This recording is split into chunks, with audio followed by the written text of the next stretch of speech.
ಮನಸ್ಸಿಗೆ ಬೇಜಾರಾದಾಗ ಕೇಳಿ ಮುತ್ತಿನಂಥ ಮಾತುಗಳು. ಗುಣವರಿತು ಗೆಳೆತನ ಮಾಡು ಮನುಜ. ಯಾಕೆಂದರೆ ಒಳ್ಳೆಯ ಗೆಳೆಯ, ಒಳ್ಳೆಯ ಸತಿ, ಒಳ್ಳೆಯ ಮಗ ದೊರೆಯಬೇಕಾದರೆ ಪೂರ್ವಜನ್ಮದ ಪುಣ್ಯವಾಗಿರಬೇಕು. ನಮ್ಮ ಹತ್ತಿರ ಅಧಿಕಾರ ಇದ್ದಾಗ, ಹಣವಿದ್ದಾಗ ಯಾರ್ಯಾರೋ ಗೆಳೆಯರಾಗುತ್ತಾರೆ.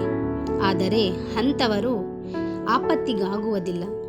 ನಾವುಗಳು ಅರಿತುಕೊಂಡು ಸಜ್ಜನರ ಗೆಳೆತನ ಮಾಡಿದರೆ ಅವರು ನಮ್ಮ ದುರ್ಗುಣವನ್ನು ದೂರ ಮಾಡುತ್ತಾರೆ. ನೊಂದ ಮನಸ್ಸಿನ ಮನದ ಮಾತುಗಳು. ಮನುಷ್ಯ ಅಂದ ಮೇಲೆ ಕಷ್ಟ, ಸುಖ, ದುಃಖ, ನೋವು ಇವೆಲ್ಲ ಜೀವನದಲ್ಲಿ ಬಂದೇ ಬರುತ್ತವೆ. ಕೆಲವೊಮ್ಮೆ ತಪ್ಪಿಲ್ಲದಿದ್ದರೂ ತಪ್ಪಿಸ್ತರ ಜಾಗದಲ್ಲಿ ನಿಲ್ಲಬೇಕಾಗುತ್ತದೆ. ಜೀವನದಲ್ಲಿ ಸಂತೋಷವಾಗಿರಬೇಕೆಂದರೆ ಬಂದಂತೆ ಬದುಕಬೇಕು, ನುಡಿದಂತೆ ನಡೆಯಬೇಕು. ಒಬ್ಬರು ಅಂದರೆ ನಮ್ಮ ಜೊತೆಗಿದ್ದವರು ಬದಲಾಗಿದ್ದಾರೆ ಎಂದರೆ ಅವರಿಗೆ ನಮ್ಮ ಅವಶ್ಯಕತೆ ಮುಗಿದಿದೆ ಎಂದರ್ಥ. ಆದ್ದರಿಂದ ನಾವೇ ಅವರಿಂದ ದೂರವಿರಬೇಕು. ಒಂದು ವೇಳೆ ಅದೇ ಜಾಗಕ್ಕೆ ಯಾರಾದರೂ ನಿನ್ನ ಹತ್ತಿರ ಕಷ್ಟವನ್ನು ಹಂಚಿಕೊಳ್ಳಲು ಬಂದಾಗ ಮೊದಲು ಕಷ್ಟದಲ್ಲಿರುವವರ ಮಾತುಗಳನ್ನು ಕೇಳಿಸಿಕೊಳ್ಳಿ. ಅವರ ಭಾವನೆಗಳಿಗೆ ಸ್ಪಂದಿಸಿ.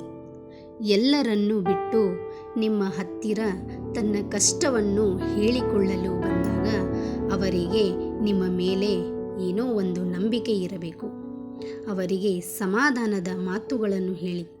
ಏಕೆಂದರೆ ಒಬ್ಬರು ಮತ್ತೊಬ್ಬರ ಹತ್ತಿರ ಕಷ್ಟವನ್ನು ಹಂಚಿಕೊಂಡಾಗ ಮನಸ್ಸಿನ ಭಾರ ಕಡಿಮೆಯಾಗುತ್ತದೆ. ಸೋತಾಗ ಕಂಬನಿಯೇ ಕಣ್ಣಿಗೆ ಆಸರೆಯಾಯಿತು. ಬೆವರ ಹನಿ ಮಾತ್ರ ಭರವಸೆಯ ಬದುಕಿಗೆ ಅರ್ಥ ನೀಡಿತು. ನಾವು ಯಾರಿಗೂ ಒಳ್ಳೆಯದನ್ನು ಮಾಡದಿದ್ದರೂ ಪರವಾಗಿಲ್ಲ, ಆದರೆ ಯಾರಿಗೂ ಕೆಟ್ಟದ್ದನ್ನು ಬಯಸಬೇಡಿ. ಅವರವರ ಪಾಡಿಗೆ ಅವರನ್ನು ಬದುಕಲು ಬಿಡಿ. ಏಕೆಂದರೆ ಮನುಷ್ಯ ಮನುಷ್ಯತ್ವವನ್ನು ಬಿಟ್ಟು ಬದುಕುವುದನ್ನು ಕಲಿತಿದ್ದಾನೆ. ಹಣದ ದುರಾಸೆಯ ಹಿಂದೆ ಬಿದ್ದಿದ್ದಾನೆ. ಮಾನವೀಯತೆಯನ್ನು ಮರೆತಿದ್ದಾನೆ.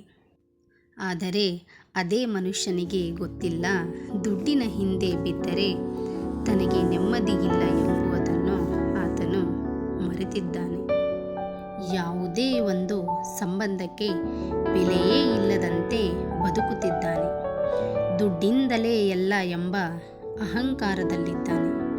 ಆದರೆ ಈ ಮೂರ್ಖ ಮಾನವ ದುಡ್ಡಿಂದ ಪ್ರೀತಿ, ನೆಮ್ಮದಿ, ಸುಖ, ಶಾಂತಿ ಕೊಂಡುಕೊಳ್ಳಲಾಗುವುದಿಲ್ಲ.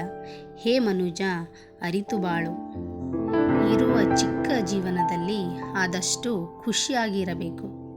ಯಾಕೆಂದರೆ ಮರಳಿ ಬರೋದು ನೆನಪುಗಳು ಮಾತ್ರ, ಆದರೆ ಸಮಯವಲ್ಲ. ನೆನಪುಗಳಲ್ಲಿ ಎರಡು ಥರ.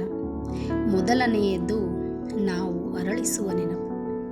ಎರಡನೆಯದು ನಮ್ಮನ್ನು ಅಳಿಸುವ ನೆನಪು. ಅದರಿಂದ ಮನುಜ ತಿಳಿದು ಬದುಕು, ತಾಳ್ಮೆಯಿಂದ ಬದುಕು. ಎಲ್ಲರೂ ನನ್ನವರು, ತನ್ನವರು ಎಂಬ ಭಾವನೆಯಿಂದ ಬದುಕು.